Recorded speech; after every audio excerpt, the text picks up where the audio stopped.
ಅಯೋಧ್ಯೆ ರಾಮ ಮಂದಿರದಲ್ಲಿ ಹುಂಡಿ ಹಣ ಕದ್ದವರ ತನಿಖೆ ಚುರುಕುಗೊಂಡಿದೆ. ರಾಮ ಜನ್ಮಭೂಮಿ ತೀರ್ಥಕ್ಷೇತ್ರ ಟ್ರಸ್ಟ್ ಸಭೆ ನಡೆಸಿದ್ದು ಚಂಪತ್ ರಾಯ್ಗೆ ಗೇಟ್ ಪಾಸ್ ನೀಡಿದೆ. ಕಾಣಿಕೆ ಲೂಟಿಗೆ ಟ್ರಸ್ಟ್ ಆರೋಪಿಯಲ್ಲ, ಚಂಪತ್ ರಾಯ್ ಅನಿಲ್ ಮಿಶ್ರಾ ಹೊಣೆಗಾರರು ಅಂತ ಹೇಳಿ ಟ್ರಸ್ಟ್ ತಿಳಿಸಿದೆ. ಇದರ ನಡುವೆ ಸಿಬಿಐ ತನಿಖೆಗೆ ಕೋರಿ ಸಲ್ಲಿಸಿದ್ದ ಸಾರ್ವಜನಿಕ ಹಿತಾಸಕ್ತಿ ಅರ್ಜಿ ವಜಾಗೊಂಡಿದೆ.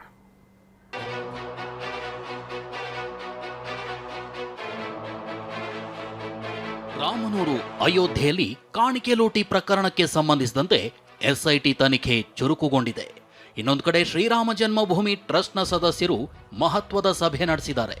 ಈ ಸಭೆಗೆ ಹಾಜರಾಗಿದ್ದ ಚಂಪತ್ ರಾಯ್ ಮತ್ತು ಅನಿಲ್ ಮಿಶ್ರಾನನ್ನ ಹೊರಗೆ ಕಳಿಸಿದ ಟ್ರಸ್ಟ್ನ ಸದಸ್ಯರು ಮೀಟಿಂಗ್ನಲ್ಲಿ ಎಸ್ಐಟಿ ತನಿಖೆ ಸೇರಿದಂತೆ ಹಲವು ವಿಷಯಗಳ ಬಗ್ಗೆ ಚರ್ಚಿಸಿದ್ದಾರೆ. ಚಂಪತ್ ರಾಯ್ ಅನಿಲ್ ಮಿಶ್ರಾ ರಾಜೀನಾಮೆ ಅಂಗೀಕಾರ. ಚಂಪತ್ ರಾಯ್ ನೈತಿಕ ಹೊಣೆ ಹೊರಬೇಕು, ಟ್ರಸ್ಟ್. ರಾಮ ಮಂದಿರ ತೀರ್ಥಕ್ಷೇತ್ರ ಟ್ರಸ್ಟ್ನಿಂದ ಚಂಪತ್ ರಾಯ್ಗೆ ಕೊನೆಗೂ ಗೇಟ್ ಪಾಸ್ ಸಿಕ್ಕಿದೆ. ಅಯೋಧ್ಯೆಯಲ್ಲಿ ಇಂದು ನಡೆದ ಸಭೆಯಲ್ಲಿ ಚಂಪತ್ ರಾಯ್ ರಾಜೀನಾಮೆಯನ್ನ ಅಂಗೀಕರಿಸಲಾಗಿದೆ. ಇಷ್ಟೇ ಅಲ್ಲ, ರಾಮ ಜನ್ಮಭೂಮಿ ಪ್ರಧಾನ ಕಾರ್ಯದರ್ಶಿಯಾಗಿದ್ದ ಚಂಪತ್ ರಾಯ್ ಕಾಣಿಕೆ ಲೂಟಿ ಪ್ರಕರಣದ ನೈತಿಕ ಹೊಣೆ ಹೊರಬೇಕು ಅಂತ ಟ್ರಸ್ಟ್ನ ಸಭೆಯಲ್ಲಿ ಹೇಳಿದೆ.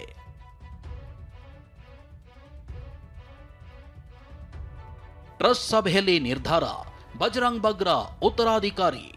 ಮೂಲಗಳ ಪ್ರಕಾರ ಚಂಪತ್ ರಾಯ್ ಸ್ಥಾನಕ್ಕೆ ವಿಎಚ್ಪಿ ಅಂತಾರಾಷ್ಟ್ರೀಯ ಪ್ರಧಾನ ಕಾರ್ಯದರ್ಶಿ ಬಜರಂಗ್ ಬಗ್ರಾ ನೇಮಕವಾಗುವುದು ಬಹುತೇಕ ಖಚಿತವಾಗಿದೆ.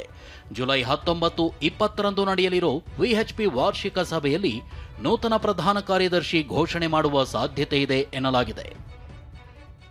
ಸಿಬಿಐ ತನಿಖೆಗೆ ಕೋರಿದ್ದ ಪಿಐಎಲ್ ಅರ್ಜಿ ವಜಾ. ದಶಕಗಳ ಹೋರಾಟದ ಪ್ರತೀಕವಾಗಿರೋ ರಾಮ ಮಂದಿರದಲ್ಲಿ ಕಾಣಿಕೆ ಲೂಟಿ ಪ್ರಕರಣದ ತನಿಖೆ ಚುರುಕುಗೊಂಡಿದೆ. ದೇಣಿಗೆ ಲೂಟಿ ಹೊಡೆದವರ ಮೂಲ ಕೆದಕೋದಕ್ಕೆ ಎಸ್ಐಟಿ ಅಧಿಕಾರಿಗಳು ಮುಂದಾಗಿದ್ದಾರೆ. ಈಗಾಗಲೇ ಅರೆಸ್ಟ್ ಆಗಿರುವ ಆರೋಪಿಗಳ ವಿಚಾರಣೆ ನಡೆಸಿರೋ ಎಸ್ಐಟಿ ಪ್ರತ್ಯೇಕವಾಗಿಯೂ 8 ಆರೋಪಿಗಳ ವಿಚಾರಣೆ ನಡೆಸೋದಕ್ಕೆ ಪ್ಲಾನ್ ಮಾಡಿಕೊಂಡಿದೆ.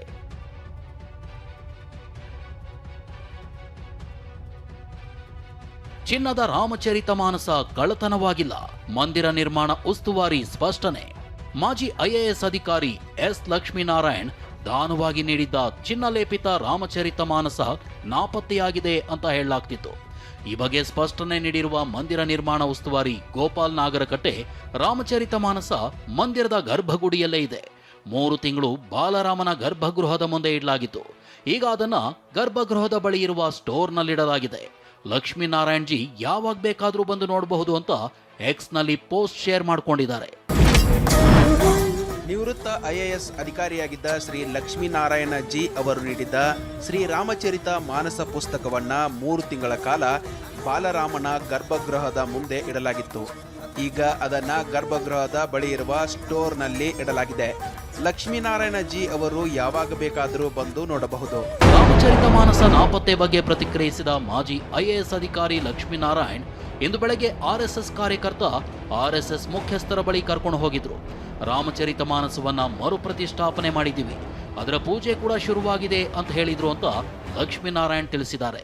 सर आज सवेरे मेरे पास जिस आरएसएस कार्यकर्ता मेरे को ले गए आरएसएस चीफ के पास, वो उन्होंने ही भेजा है कि उसकी पूजा चालू हो गई है और वापस उधर स्थापित हो चुकी है.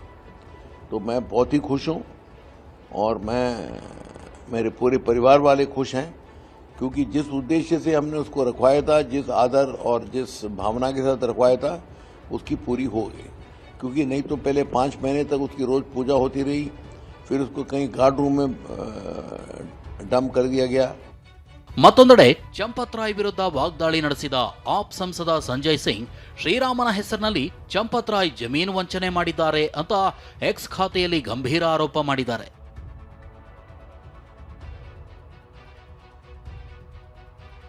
ರಾಮ ಮಂದಿರ ದೇಣಿಗೆ ಹಗರಣದ ಬಗ್ಗೆ ಗೃಹ ಸಚಿವ ಪ್ರಿಯಾಂಕ್ ಖರ್ಗೆ ಪ್ರತಿಕ್ರಿಯೆ ನೀಡಿದ್ದಾರೆ. ಈ ಬಗ್ಗೆ ಮಾತನಾಡಿದ ಅವರು, ಗೋಪಾಲ್ಜಿ ರಾಮ ಮಂದಿರ ಕಟ್ಟಡದ ಉಸ್ತುವಾರಿ ಹೊತ್ತಿದ್ರು, 40% ತಗೊಂಡು ಅಳಿಯನಿಗೆ ಗುತ್ತಿಗೆ ನೀಡಿದ್ರು ಅಂತ ಗಂಭೀರ ಆರೋಪ ಮಾಡಿದ್ದಾರೆ. ಗೋಪಾಲ್ಜಿ ದೇವರ ಹೆಸರು, ಗೋಪಾಲ್ಜಿನೂ ದೇವರ ಹೆಸರ, ಗಣೇಶ್ಜಿನೂ ದೇವರ ಹೆಸರೇ. ಅವರು ಉಸ್ತುವಾರಿ ಇದ್ರಂತೆ ಕಟ್ಟಲಿಕ್ಕೆ, ಕರ್ನಾಟಕದವರಂತೆ. ದೈನಿಕ್ ಭಾಸ್ಕರ್ನಲ್ಲಿ ಒಂದು ಆರ್ಟಿಕಲ್ ಬಂದಿದೆ, ಅವ್ರು ಅಳಿಯಂಗ್ ಕಾಂಟ್ರಾಕ್ಟರ್ ಕೊಟ್ರಂತೆ 40% ಅಂತ. BJP ಸರ್ಕಾರದಿಂದ ಕಲ್ತ್ಕೊಂಡು ಹೋಗಿರೋದಲ್ಲ ಅಯೋಧ್ಯೆ ತನಕ 40%. ರಾಮ ಮಂದಿರ ಕಾಣಿಕೆಯಲ್ಲಿ ಕೋಟಿ ಕೋಟಿ ಹಣ ನುಂಗಿದವರ ಬಗ್ಗೆ ಎಸ್ಐಟಿ ತನಿಖೆ ತೀವ್ರಗೊಂಡಿದೆ.